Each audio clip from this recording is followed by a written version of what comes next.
Nikolai Gavrilovitch flew along with the swift gait of a poor Gogolian character. At night he was unable to sleep for a long time, tormented by the questions. Would Vasily Petrovich Lobdovsky manage to educate his wife sufficiently so that she might be a helper to him, and in order to simulate his friend's feelings, should he not send, for example, an anonymous letter, which would inflame her husband with jealousy? This already foretells the methods used by the heroes of Shereshevsky's novels. Similar, very carefully calculated but boyishly absurd schemes were thought up by exiled Chernyshevsky, old man Chernyshevsky, for attaining the most touching objectives. Look how this theme takes advantage of a momentary lack of attention and blossoms out. Halt, roll up again. There is, in fact, no need to go so far ahead. In the student diary one can find the following example of calculation. To print a false manifesto proclaiming the abolition of conscription in order to stir up the peasants by a trick, and that he himself abjured it, knowing as a dialectician and a Christian that an inner rot must eat away the whole of a created structure, and that a good end, justifying bad means, will only reveal its fatal kinship with them. Thus politics, literature, painting, even vocal art were pleasantly entwined with Nikolai Gavrilovich's amorous emotions. We have returned to the point of departure. How poor he was, how dirty and sloppy, how far removed from the lure of luxury. Attention! This was not so much proletarian chastity as the natural disregard with which an ascetic treats the prickle of a permanent hair shirt, or the bite of a sedimentary fleas. Even a hair shirt, however, has at times to be repaired. We are present when the inventive Nikolai Gavrilovitch contemplates darning his old trousers. He turned out to have no black thread, so that he undertook to soak in ink an anthology of German verse lying nearby, open at the beginning of William Tell. As a result of his waving the thread about in order to dry it, several drops of ink fell on the page. The book did not belong to him. He found a lemon in a paper bag behind the window, and attempted to get the blots out, but he only succeeded in dirtying the lemon, plus the window-sill where he had left the pernicious thread. Then he sought the aid of a knife and began to scrape. This book, The Punctured Poems, is now in the Leipzig University Library. Unfortunately, it has not been possible to ascertain how it got there. Ink, indeed, was the natural element of Chernyshevsky. He literally bathed in it. Who used to smear with it the cracks in his shoes when he was out of shoe polish, or else, in order to disguise a hole in his shoe, he would wrap his foot in a black tie.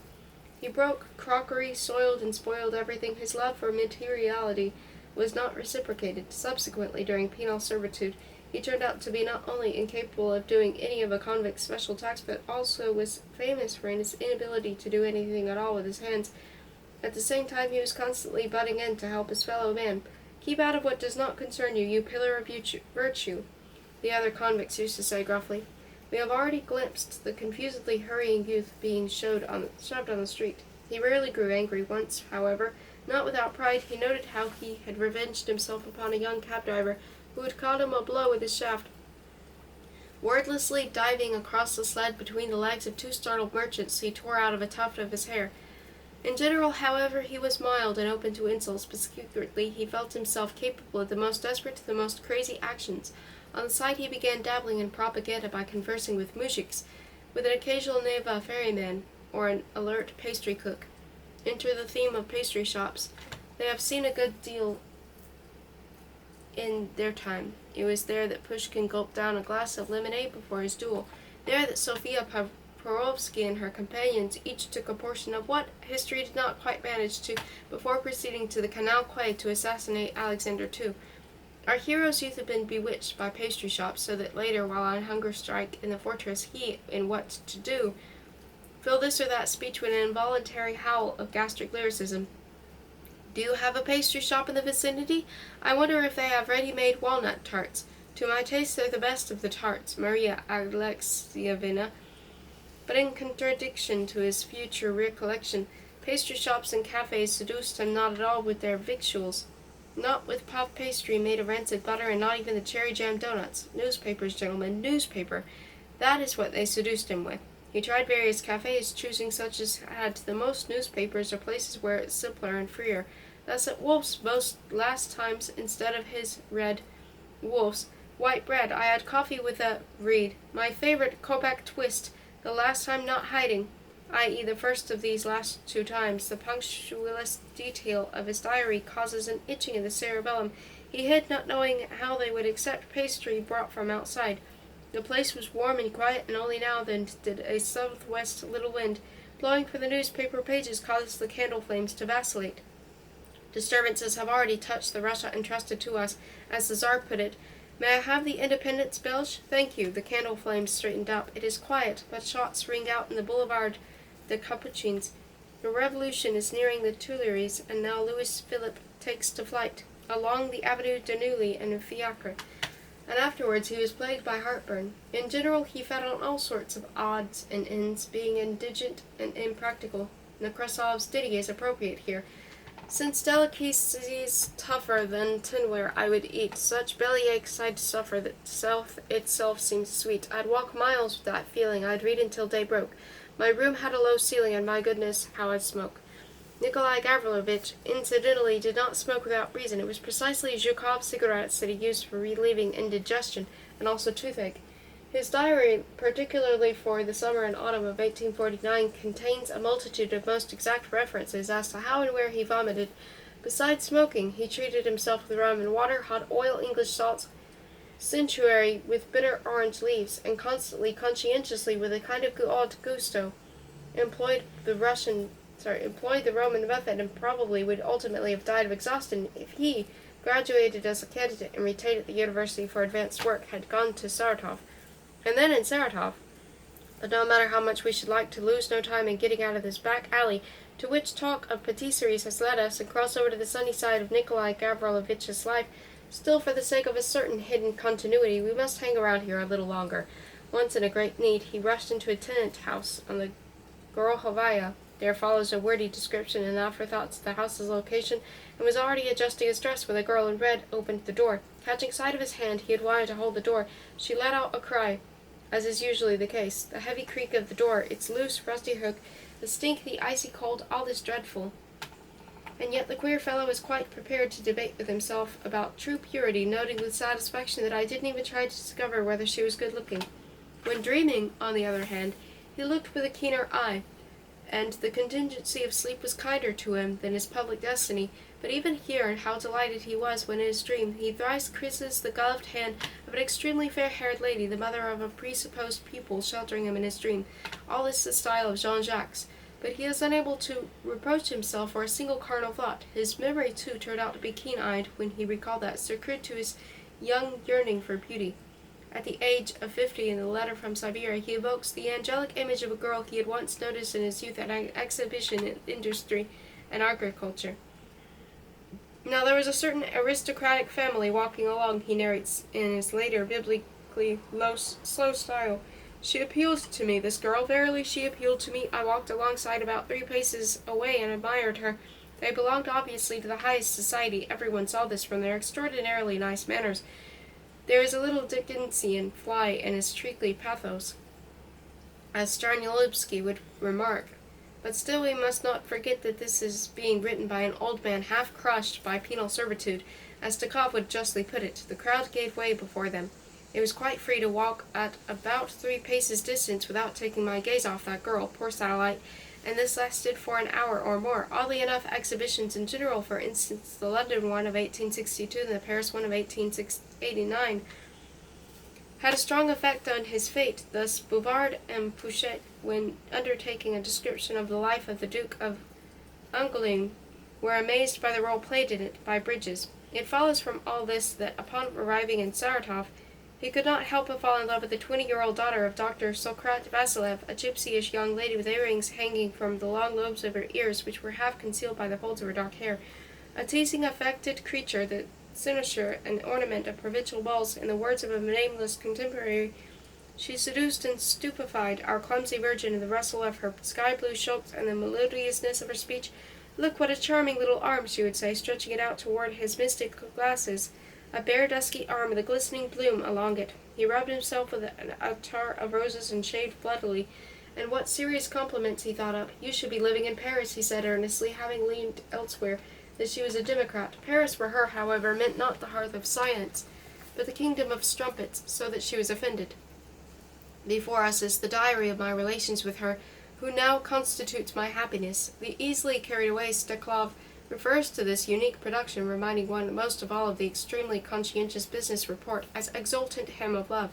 The maker of the report draws up a project for declaring his love, which is accurately put into effect in February 1853 and approved without delay with points for and against marriage. He feared, for example, lest his restive spouse should take it into her head to wear male dress in the manner of George Sand, and with an estimate of expenses when married, which contains absolutely everything, 2 staring candles for the winter evenings, 10 kopecks worth of milk, the theatre, and at the same time he notifies his bride that, in view of his way of thinking, I am frightened neither by dirt nor by setting loose drunken peasants with clubs nor by slaughter. Sooner or later he is sure to get caught, and for greater honesty he tells her about the wife of Iskander Herzen, who, being pregnant, excuse me for going into such details, upon hearing the news that her husband had been arrested in Italy and sent to Russia, fell dead. Olga Sokratovna, as Aldanov might have added at this point, would not have fallen dead. If some day, he wrote further, your name is stained by rumor, so that you cannot hope to have any husband, I will always be ready at one word from you to become your husband. A chivalrous position, but based on far from chivalrous premises, and this characteristic turn leads us back at once to the familiar path of those earlier quasi-fantasies of love, with his detailed thirst for self-sacrifice and the protective coloration of his compassion, which did not prevent him from having his pride smart when his bride warned him that she was not in love with him. His betrothal period had a German touch about it, with Schillerine songs, and a courting house of caresses. I undid at first 2 and then 3 buttons on her mantilla. He urgently wanted her to place her foot in its blunt-toed, gray-bottle skinned, stitched with colored silk on top of his head. His voluptuousness fed on symbols. Sometimes he read to her from Lermontov or Kostov. He read poetry in the monotony of Psalter Lector. But that which occupies the place of honor in the diary, and which is particularly important for an understanding of much of Nikolai Gavrilovich's fate, is his detailed account of the joke ceremonies with which the Saratov evenings were richly adorned. He could not polka nimbly, and was a bad dancer of the grossovetir, but on the other hand he loved clowning, for even Penguin is not above a certain playfulness when he surrounds the female he courts with a ring of pebbles. Young people, as the phrase goes, would get together and settling in motion a device of coquetry, fashionable in those days, and among the set, Olga Sokratovna would feed on one or another of the guests at table from a saucer like a child, while Nikolai Gavrilovich, miming jealousy, would press a napkin to his heart and threaten to pierce his breast with a fork. In her turn, she would pretend to be cross with him. He would then beg for forgiveness, all this is horribly unfunny, and kiss the exposed parts of her arms, which she tried to hide, saying, how dare you? The Penguin assumed a serious, mournful look, because indeed it was possible that I had said something which would have given offense to another, i.e. less bold girl, in her place. On holidays he played tricks in the temple of God, amusing his bride to be. But the Marxist commentator, i.e. Steklov, errs in seeing in this a healthy blasphemousness. As the son of a priest, Nikolai felt quite at home in church. Thus the young prince who crowns a cat with his father's crown is decidedly not expressing any sympathy with the popular government. Even less can be when one reproach him for mocking the Crusaders, because he chalked cross upon the back of everyone in turn, the mark of Olga Sokratovna's lovesick admirers, and after some more horseplay of the same sort there takes place, let us remember this, a mock duel with sticks. Now a few years later, when he was arrested, the police confiscated this old diary, which was written in even hand with little strickles, and was a homemade code, with such abbreviations as weakness and silence, weakness, silliness, liberty, equality, and Shovlik, man, not Cheka, Lenin's police. It was deciphered by people who were evidently incompetent, since they made a number of mistakes. For example, they read Druzhya as Druzhya, friends, instead of Podorezhnia, suspicions, which twisted the sentence, I shall arouse strong suspicions into I have strong friends. Chernyshevsky grasped at this and began to maintain that the whole diary was the draft of a novel, a writer's invention, since he said, did not even have any influential friends, whereas this was obviously a character of powerful friends of the government. It is not important, although the question is interesting in itself, whether he remembered the actual words in his diary exactly. What is important is that subsequently these words are given a curious alibi in what to do, where their inner draft rhythm is fully worked out. For instance, in the song of one of the girls at the picnic, "Oh, maid, I dwell in gloomy woods. I am an evil friend, and perilous will be my life, and sad will be my end." Lying in prison and knowing that the dangerous diary was being deciphered, he hastened to send to the Senate examples of my manuscript drafts, i.e. things that he had written exclusively in order to justify his diary, turning it ex post facto also into some draft for some novel. Stranulupski makes the direct supposition that it was this that impelled him to write in jail What to Do, dedicated, by the way, to his wife and begun St. Olga's Day.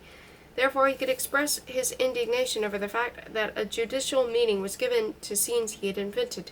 I place myself and others in various positions and develop them quite fancifully. One eye speaks of the possibility of arrest, another eye is beaten with a stick in front of his fiancée. He hoped, recalling this part of his old diary, that the detailed account of all sorts of parlor games would be regarded in itself as fanciful, since a sedate person would hardly. The sad thing was that in official circles he was considered not a sedate person, but precisely a buffoon, and it was in the very buffoonery of this journalist's devices in the Contemporary that they detected a fiendish infiltration of harmful ideas. And for a complete conclusion of the theme of the Saratov Petit Jeu, let us remove on still further, as far as the penal servitude, where their echo still lives in the playlets he composes for his comrades, and especially in the novel The Prologue, written at the Alexandrov Works in 1866, which are both a student who unfunnily plays the fool, and a young beauty feeding her admirers. If we add to this that the protagonist, Volgin, when talking to his wife of the danger threatening him, refers to a warning he has given her before marriage, then it is possible not to conclude that here finally we have a late piece of truth inserted by Chernyshevsky to prop up his ancient assertion that his diaries was merely an author's draft. For the very flesh of the prologue, through all the dross of feeble invention, now seems indeed to be a novelistic continuation of the Saratov jottings. He was engaged to teach grammar and literature in the gymnasium there, and proved to be an extremely popular teacher. In the unwritten classification, the boys applied swiftly and exactly to all the instructors. He was assigned to the type of nervous, absent-minded, good-natured fellow who would easily lose his temper, but who was also easily led off subject, to fall at once into the soft paws of the class virtuoso, Fioletov Jr. in his case, at the critical moment when disaster already seemed inevitable for those who did not know the lesson, and there was only a short time until the caretaker rang his bell. He would ask a saving, delaying question, "Nikolai Gavrilovitch, there is something here about the convention," and forthwith Nikolai Gavrilovitch would kindle, would go to the board, and crushing the chalk, would draw a plan of the hall where the National Convention of 1792-95 held its meetings. He was, as we know, a great expert at plans, and then, becoming more and more animated, he would also point out the places where the members of every party had sat. During those years in the provinces, he evidently behaved rather imprudently, frightening moderate people and God-fearing youths with the harshness of his views and the brashness of his ways.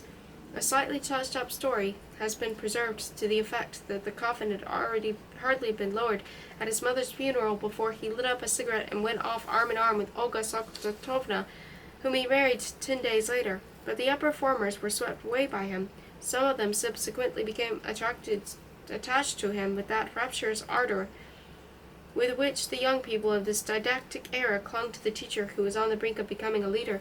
As far as grammar was concerned, it must be said in all conscience that his charges never learned to handle commas.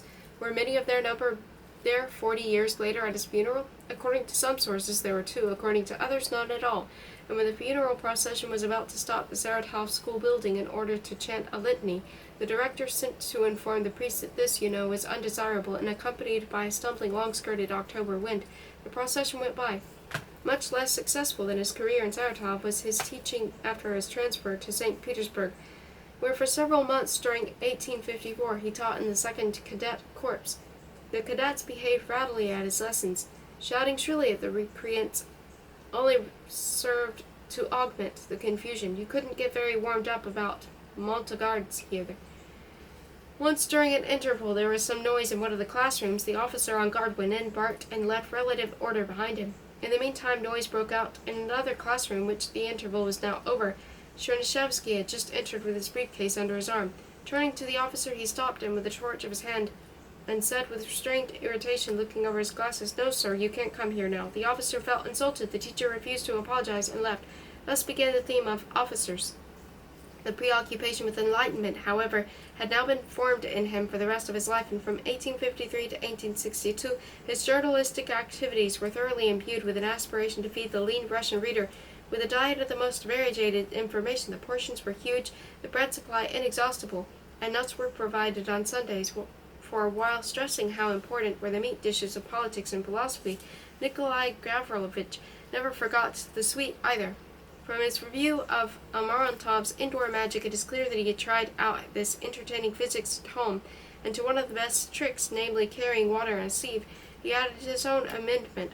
Like all popularizers, I had a weakness for Kunststück, nor must we forget that hardly a year has passed since, by agreement with his father, he had finally abandoned his idea for perpetual motion. He loved to read almanacs, noting for the general information of the contemporary subscribers 1855, a guinea is 6 rubles and 47.5 kopecks.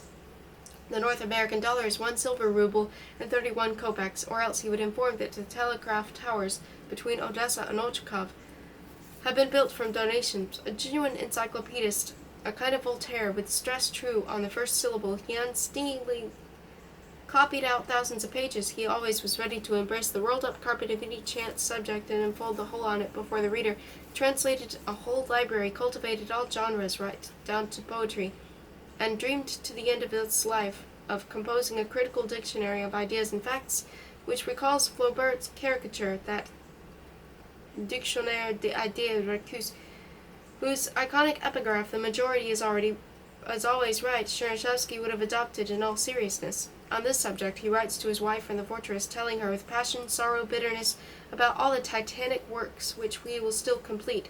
Later, during all the 20 years of his Siberian isolation, he sought solace in his dream, but then 1 year before his death, when he learned of Brockhaus's dictionary, he saw in its realization that he yearned to translate it otherwise.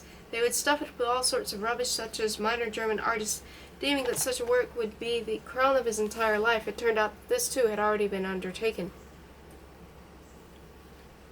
In the beginning of his journalistic pursuits, writing on a Lessing, who had been born exactly 100 years before him, and a resemblance to whom he himself admitted, he said, "For such natures there exists sweeter service than service to one's favorite science, and that is service to the development of one's people." Like Lessing, he was accustomed to develop general ideas on the basis of particular cases, and remembering that Lessing's wife had died in childbirth, he feared for Olga Sokratovna, about whose first pregnancy he wrote to his father in Latin just as 100 years before Lessing had done. Let us shed a little light here. On the 21st of December 1853, Nikolai Gavrilovich intimated that, according to knowledgeable women, his wife had conceived. Her labor was difficult. It was a boy. "My sweetie tweetie," cooed Olga Sokratovna over her first newborn, very soon, however, becoming disenchanted with little Sasha. The doctors warned them that the second child would kill her. Still she became pregnant anew, somehow in expiation of our sins. "Against my will," he wrote plaintively in dull anguish to Nekrasov. No, it was something else, stronger than fear for his wife, that oppressed him. According to some sources, Chernyshevsky contemplated suicide during the 50s. He even seems to have drunk. What an awe-inspiring vision! A drunken Chernyshevsky. There is no use hiding it. The marriage had turned out unhappy, thrice unhappy, and even in later years, when he had managed with the aid of his reminiscences to freeze his past into a state of static happiness, Stranyulipsky, nevertheless, he still bore the marks of that fateful deadly heartache, made of pity, jealousy, and wounded pride, which a husband of quite a different stamp had experienced and had dealt with in quite a different way, Pushkin. Both his wife and the infant Victor survived, and in December 1858 she again almost died, giving birth to a third son, Misha. Amazing times, heroic, prolific, wearing a crinoline, that symbol of fertility. They are intelligent, educated, kind, I know it, while I am stupid, uneducated, bad, Olga Sokratovna would say, not without that spasm of the soul named Nadru, in reference to her husband's relatives, the Pipin sisters, who with all their kindness did not spare this hysteric, this unbalanced wench, with their insufferable temper. How she used to fling the plates around! What biographer can stick the pieces together? And that passion for moving, those weird indispositions, in her old age. She loved to recall how on a dusty sunny evening at Pavlovsk, in a phaeton with a trotter, she had overtaken Grand Duke Constantine, suddenly throwing off her blue veil and smiting him with a fiery glance, or how she had deceived her husband with a Polish emigre, Ivan Fedorovich Savitsky, a man renowned for the length of his mustaches. Rafi, Kanashka, a vulgar nickname, knew about it. Ivan Fedorovich and I would be in the alcove, while he went on writing at his desk by the window. One feels very sorry for Rafi. He must have been sorely tormented by the young men who surrounded his wife and were in different stages of amorous intimacy with her. Madame Chernyshevsky's parties were particularly enlivened by a gang of Caucasian students. Nikolai Gavrilovich hardly ever came out to join them in the parlor. Once on a New Year's Eve, the Georgians, led by the guffawing Gogoberdzis, burst into his study, dragged him out, and Olga Sokratovna, threw a mantilla over him, and forced him to dance.